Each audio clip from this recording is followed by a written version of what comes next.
Alors, j'ai pas trouvé de vidéo sur les coulages. J'ai pas pu filmer. Enfin, un coulage, c'est moins important que la préparation du béton. Alors, ce qui est important aussi que j'avais filmé, c'est le rabotage de la surface le lendemain du coulage pour enlever la laitance vous voyez, ce blanc là qui reste là. Hein.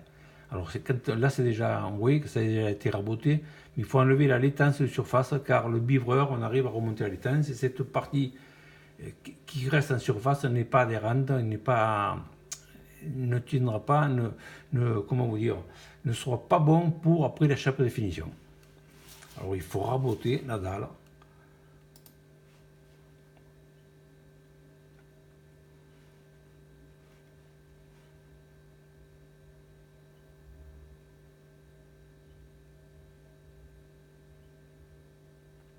Alors c'est raboter, c'est manuel, c'est avec une raclette simplement, hein, c'est pas, il n'y a pas d'outils spéciaux pour faire ça. Hein.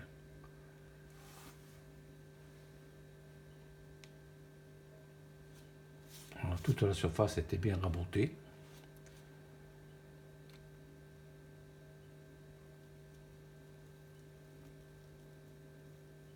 Très important. Je sais que, bon, parfois on a rigolé de moi, on s'est foutu de ma gueule, on dit, putain, t'as pas besoin de faire ça. Vous voyez, toute la laitance que j'ai enlevée quand même. On voit les traces du grattoir.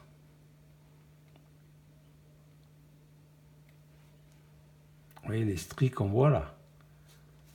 Après ce mortier, bien sûr, il va être jeté d'or, mais toute cette surface qui est striée, qui est rayée, ça fera. Alors là, on voit, ça n'est pas présenté, vous voyez, la bonde de fond est toujours dans un point bas de la dalle, c'est-à-dire c'est travaillé quand même légèrement comme ça, et enfoncé en retrait de la dalle pour après, quand vous allez aspirer seulement l'eau sale, enfin les impuretés ont tendance à revenir dans notre trou, être aspirées, et pour vider après la piscine, c'est beaucoup plus commode. Vous n'avez plus qu'à pousser avec un balai ou une raclette l'eau là-dedans, et elle ira pratiquement toute seule. Alors il faut toujours que la bonde de fond soit légèrement plus bas que la dalle de finition.